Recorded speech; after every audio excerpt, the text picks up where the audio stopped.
Hello and welcome to The Hero Spouse. I'm Kendra Ruth, here to answer one of your questions about marriage and midlife crisis. Today we have Trina. Trina is a very new forward-moving spouse. She has a bomb drop of July 21st, 2023, which is only a few weeks from this recording. She has a date of marriage of 1996. And her marriage was in July.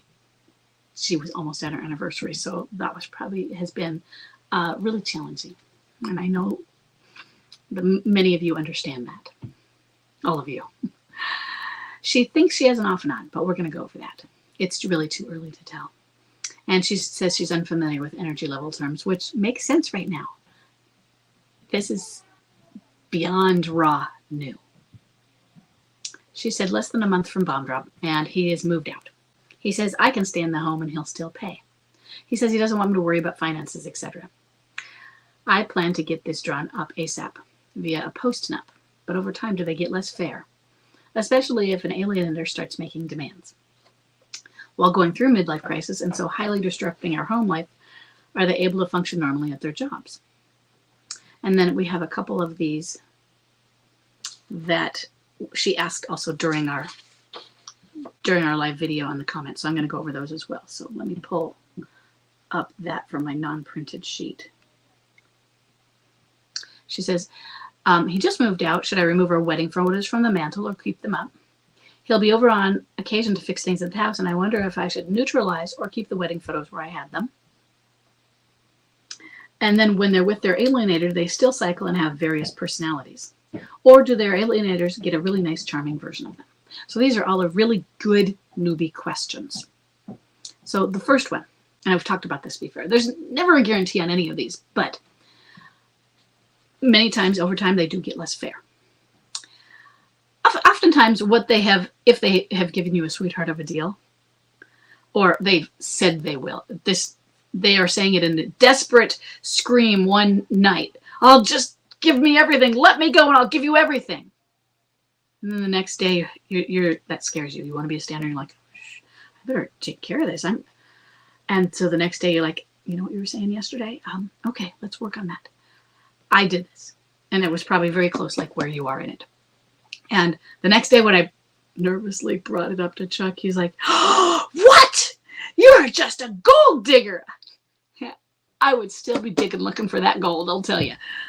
So if he might not have meant it, in other words, you're just throwing out to get you off your back. But in general, because I heard all the other stuff, I stay in the home, we'll work out that, I'll come over and mow the lawn, blah, blah, blah. But yes, oftentimes a year from now, if you stretched it out and didn't sign now, whatever they are giving you now, off the table. So that does go, because I have seen many who have been standers and stretched it out and they regret not having taken it in the beginning. I hate saying that because I really want people to be standers, and I do not want you to rush to divorce. I don't want you to rush that. But I want you to balance that with, look what he just offered me. It's a risk. It's always a risk. Everything is a risk. They're not all that way. But there have been enough that have said, I regret this because they made this offer in the beginning. Now, you get that offer written out and then see what you can stretch out. But get that offer, because it's meaningless when he just yells it out at you. So if you get something written up, and then you make it determine calmly what to do with it. Okay, so that's our first one. Are they able to function normally at their jobs? Some are very good at compartmentalizing, and some are not. So I sucked at my job. I was able to compartmentalize better and at home. We didn't have kids yet. And as a stander, I did well at home, where I could just work on my healing and self-development, and work suffered. It was really hard for me. Now, Chuck lost his job, but he hadn't been at his job for 20, 30 years, the same. He had two jobs. He worked at a gym in the morning, and he was a recreation coordinator at a retirement home, which was where his degree was phys ed, and that's what he'd liked doing, was working with the population of the retirement home. And he lost that job. And that was within the first year, probably within the 6 months. And then he got a job at Costco, which is what he'd always wanted to do because he felt he could transfer and he likes working for a company. And he was fine at Costco. In fact, he confided in everybody all the time. Oral diarrhea, I said. But work-wise, he was fine. But I noticed that he doesn't pretend. He didn't go in pretending and putting on a special face at work. They all knew that he had a girlfriend because he did it so that he could ask him, what should I do? And they all told him, you should be with your wife, because they saw her and they saw me. That's what I heard from it. But some do compartmentalize enough that they are able to function at their jobs. Some compartmentalize enough so they are able to barely function at their jobs. It goes way down. And some aren't. Okay? So you're just going to have to watch how he does it. Some will notice the differences. Some just leave their jobs for a whole new career. Or they leave their jobs and they don't get a whole new career, but they go into stopgaps while they're searching. So what should you do about wedding photos on the mantle? Well, this is another one similar to, should I wear my ring or not? Because I went over this with myself and I kept it up. I kept everything up as a message. First thing, I'm married and I'm married to you. And yeah, he's going to come over and is he going to get upset that? And I was like, too bad, buddy, you married me. And I am not agreeing to this. It is your divorce. It's not what I want. And I don't feel that it's best for either of us. I get to keep that up. And it bothered the alienator, apparently, because he brought her into her house maybe only once. She wouldn't come in there because of what she called the shrine. Because we had one wall that was dedicated to that. It was just, I had our framed invitations up there and our photos. And he told me she called it the shrine and it made her uncomfortable. Well, good for her. But it is a personal choice as well. Later on, I left up the shrine, but I redecorated all the other walls. And I put more of my hand into the decorating, which neither of us are into decorating. It's more function. But I changed a lot more later on. But in the beginning, I changed very little. And I had somebody that came home multiple times very quickly. He came home 8 times in about 3.5 years, and probably 4 times within the first 9 months or something. So I wanted to make something where he felt this was still home and comfortable as well. So my changes were gradual. But it is personal. I kept I ended up putting my ring back on at Bomb Drop because I had lost weight, and so it fit again. I hadn't been wearing it, but I had taken off my engagement ring. But I took it off one day to vacuum, and I think it was just before Bomb Drop, unless it was just after. But within a week or 2, and lost it. So I wore my ring, but I didn't have an engagement ring to wear, and he replaced that eventually.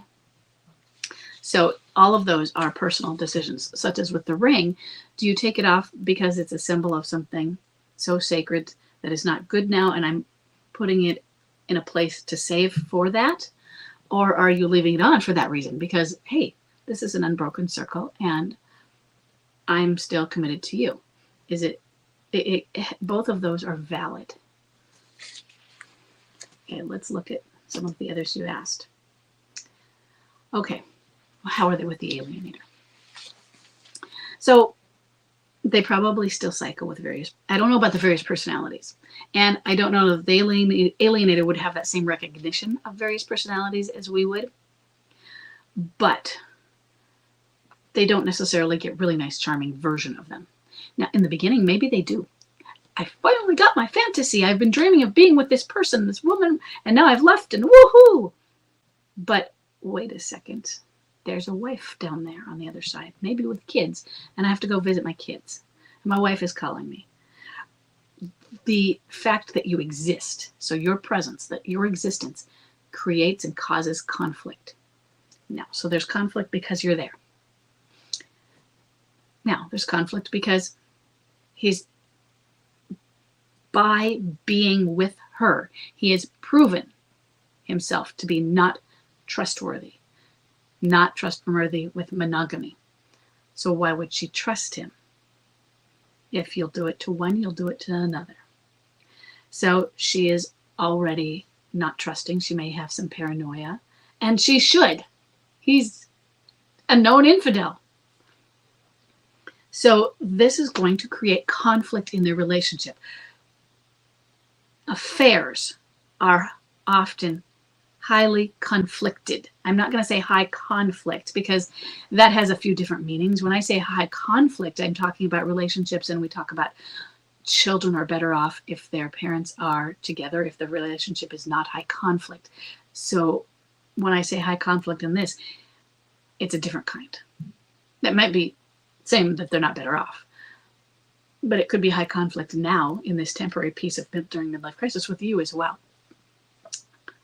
because of all of the toxicity. They have a toxic relationship and it's doomed. It's not guaranteed that it will end. It's not guaranteed that he won't someday marry the alienator. If he marries the alienator, they have a higher chance than others of divorce. And as an affair partner, somebody who started with the relationship as an affair, they have a lower chance of getting to marriage anyway. But some do. When I say, I don't want to say make it, because that implies that the marriage succeeds in a thriving sort of way. Some do get married and stay married. My dad was the other woman, and they were married until he died in 2017, and I think it was 29 years at that point. It wasn't great. It wasn't horrible. I mean, they weren't high conflict. They were just not fun to be around. There was just always this air of tension that maybe that was just how they were. But she left her husband and she moved directly in with my dad and her 2 children, who were 8 and 11 at the time. They moved from their parents' house one night directly to a house that she and my dad chose together to rent. It wasn't like they moved in with him or he with her. They were looking for a house, they chose it, and they went there. That's a big shock. But they stayed together. So no guarantees. But in general, the rates of the relationship lasting low. So what I did with Chuck is just said, yeah, that relationship with her is doomed. I made it sound, without using the word guaranteed, it would fail. It was doomed to fail. I just didn't use the word guarantee. And then he tried, she's my soulmate. We're an exception. Yep. And laugh in your face, dude. Yeah, whatever. You and I both know that's absurd. Look at what's going on with her. So those were some truth darts I sent, because they might get nice charming, but probably not. And probably not for long if they do. They'll think about all that, and he's going to tell her all how negative you are. And if he's not being nice and charming, he'll blame it on you. Well, she's ruined me. I just came back from her house and she was awful. I'm so sorry. Oh, she was horrible. And now I'm in a mad and I'm really angry. Or the other way around is he'll first defend her to you, but then it might flip. She's going to be very jealous. Jealous that he has to spend time. She maybe will say, I really understand how you have to be there for your kids. And then some of them are the opposite. They just are, they say the quiet part out loud. But usually those are very conflicted relationships. And you have to let them take their course. Let it be doomed. And I see you sit back and you get a bowl of popcorn and you watch. It's just that I made it known that's what I was doing. I told him, yeah, it's doomed. Ha ha. But I'm here. I'm here when you're done. I will be here with love, but I will not be here accepting that she is part of our lives. We will recover from this. Okay, I think that covers it for right now. Those were really some really good questions, really standard questions, what you need to do now. Those are some questions you have that are more about what's going on in this early days. Grab the free course, Understanding Midlife Crisis, so that you can get some understanding of the psychology of what's going on. And then, that's just the basics of your first things to learn. It doesn't tell you how to heal. The more important part is the healing. So once you feel like I can relax, I need to focus on me. I want you to focus on detachment. I want you to think about mindfulness. I want you to do something every day. Find some sort of ritual for yourself. Same time if you can, 20 minutes every day. Then mix it up with some other things, but find one thing that you're consistent about. So every day I go to bed and I'm having trouble sleeping because of this trauma, I put on a meditation and help me fall asleep. You could do a meditation that's even more ritual, but if I'm having trouble fitting it in and all that, do it when you go to bed. And then think of a couple of other things that you can put in there throughout the week for your mindfulness to help you with detachment. It's going to be back and forth. Now, for an off and on, you said that you think he's an off and on. First thing, he hasn't been gone long enough to be an off and on. If he is gone, I will say after a year, and I want to find out what he has been like in contact types for a full year before I really diagnose. Sometimes I can tell. But an off and on, you will hear from them once every 3 months. Not more than that, it's what I mean. To be a boomerang, there's a big spectrum on there. That could be multiple times a day to more than once every 3 months. A vanisher, twice a year or less. You might not even get a grapevine from them. And I don't care why they contact you. This isn't about emotional connection contact. This is merely about, he contacted me. When we have contact, even by text, it is contact, it is a flow of information. This is pure general scientific flow of information, not any emotions built in. The clinging term that I often put with boomerang, that's where the emotional connection comes in. So definitely not an off and on right now, because it hasn't been long enough for us to see any pattern. We need to have some time, and not just one set of 3 months where he doesn't contact you for that. Because in the beginning, they can be so confused. There's a lot of back and forth sometimes in the beginning. Sometimes there isn't, and then it changes. I want a year of the mixed messages, the chaos, see how it flows in your situation before we really get it. I would probably tell you within a few months. But solid diagnosis of contact type, I would wait a lot longer. I like to wait a year. Okay, I hope this is helpful, and I will see everybody in the next question.